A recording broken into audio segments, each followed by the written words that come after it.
Deskę i łopatę.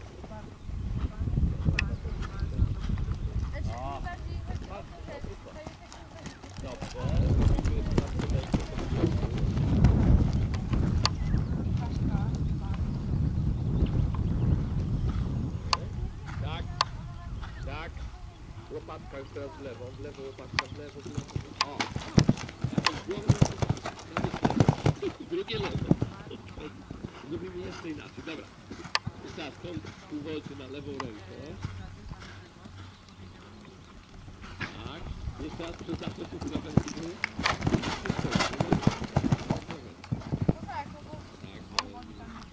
Tak, traktuję go. I łopatka w lewo. Tak jest. Pół wolty i łopatka w lewo równolegle do długiej ściany. Łopatka na dół. Tak. Głowa w lewo.